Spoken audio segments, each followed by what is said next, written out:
Leo, welcome to February. We start the month under the energy of a full moon in your sign that happens January the 28th. It's the day before that full moon as I'm recording this.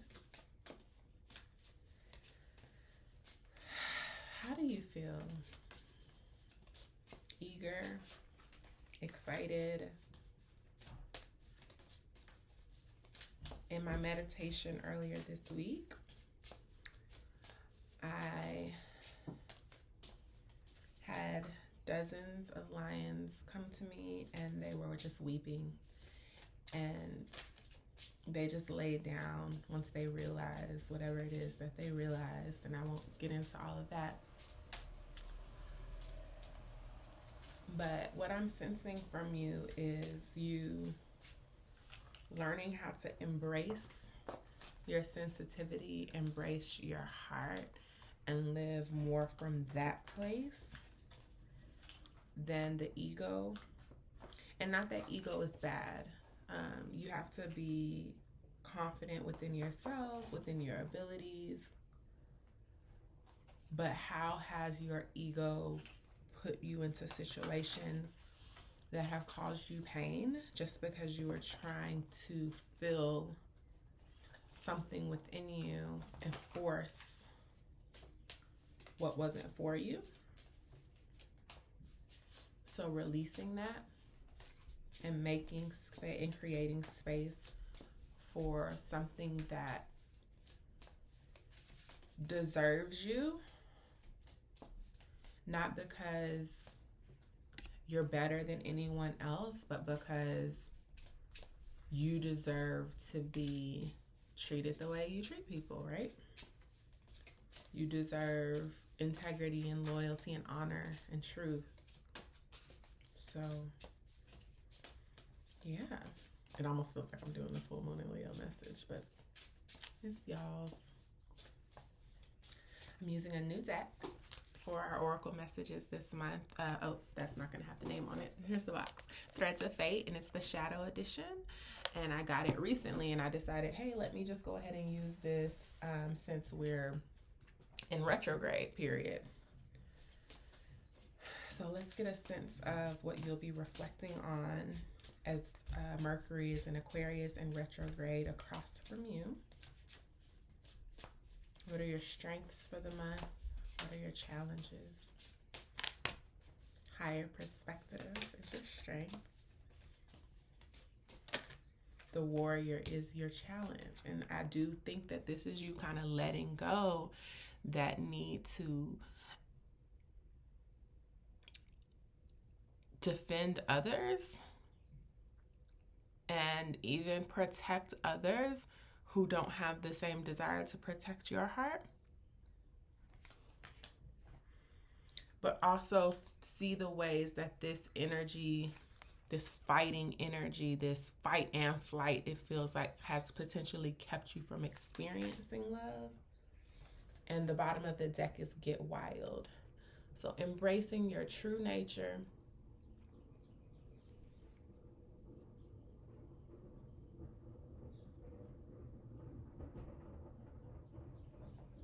Oh, my son is taking out the recycling. I didn't even remind him. Hey.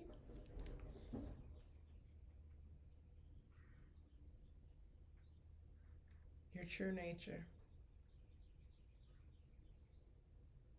And we'll talk a lot about the true nature of archetypes in Rebirth as we'll journey through the archetypes and also hold space for healing so that we can live more boldly and more fully into our authentic self. We're going to be focusing on healing our lower chakras. I invite you to participate in our 12-week immersion. It starts February the 1st. If you're not in the sanctuary and you're watching this, the sanctuary is a closed portal right now. You can get on the wait list for when we reopen next quarter. But if for whatever reason you decide that Rebirth is for you, you'll automatically get access to the sanctuary. So the Strength card, Higher Perspective, is putting you in a very reflective energy this month, a very highly spiritual energy this month. Doing a lot of internal work, because even though you are a fighter, you're a protector, a lot of what you've been defending against, it does seem like it may have been some projection as well, not really fully seeing how perhaps you've been a mirror or someone's been a mirror to you. So let's kind of get into it. As people who do their internal and spiritual work, we are less likely to be bogged down by drama or reactiveness that we know doesn't truly matter. But being human means that there are times where we just can't help it. Sometimes it is easy to stay in a higher perspective and see all the moving pieces as they truly are, but sometimes life and the people around us are very good at sucking us into a place of limited vision. This card is asking you to see whatever situation you are experiencing resistance with from a higher perspective. And so pull back, like see what's triggering you, and kind of eliminate, if possible, the means by which you experience those triggers. Shift your perspective, because something else is being taught to you here. It's not always about the other person.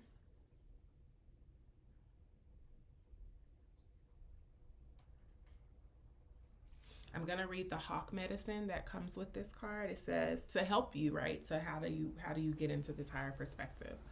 Hawks have always been known for their pronounced vision and keen hunting skills. Most often they are seen circling while hunting for prey. Anyone who has observed hawks may have noticed that smaller birds often attack and antagonize them. This is called mobbing, and the birds are trying to drive the hawk out of the area. Very rarely do hawks really fight back.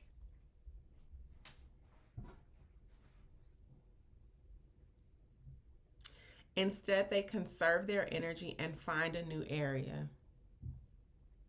Such as life circumstances may try to bring us out of our center, it is important to remember that you have the option of choosing a new behavior and a new environment for yourself.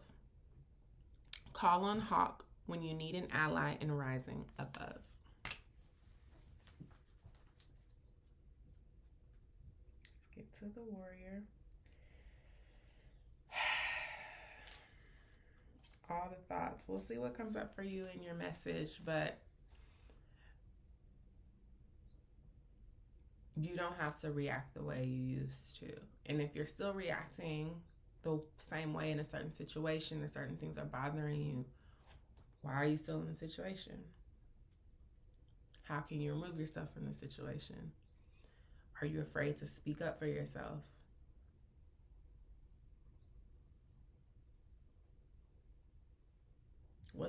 What's being taught to you?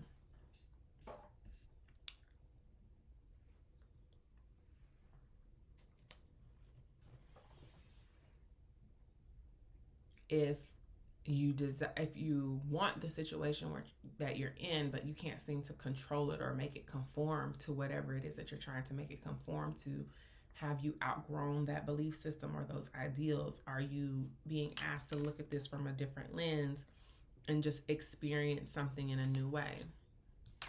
Pulling the warrior card, remember this is our challenge, indicates a need for strong fire energy and internal power. Cultivating your own power, meeting your own needs. The warrior is a call to action as opposed to just a state of mind. It asks you to examine not just oppressive people in your life, but also the larger systems within the world and then get to work. The warrior is not about complacency. In identifying where you need to stand up more, you may make those around you feel uncomfortable and defensive, but you must continue forward. The warrior can have a cutting message. It is saying, I see what you are doing, but what else can you do? Warrior sacrifices parts of themselves for humanity at large. I feel that you are going to be called to do less of this so that you can start getting your needs met. Less of this, less self-sacrifice. The balanced warrior fights to create positive change, but may go about it in questionable ways. They are strong and resilient and do not have fear when they go up against oppressors. When the warrior is in balance, they can be very inflammatory and hyper aggressive. They can push those away that may be of use to them and easily bypass things that are good for them. They don't understand the concept of pick your battles and react with equal intensity no matter how big or small the issue is. So you may be feeling very sensitive, but taking the higher perspective or the high road isn't because certain things are beneath you now. It just might not be wise, and it may not be strategic. It may not be worth your energy. So express your anger in other ways. Explore in nature what it is that you're actually feeling. Do some internal work, because another thing too, our aggression, if it's pent up, it may be some other energy that's pent up that we're not being able to express, and then we lash out on a person that is kind of like a smaller thing because we don't have the guts to stick up for the bigger thing, you know. So let's see, Leo. Let's get into your reading.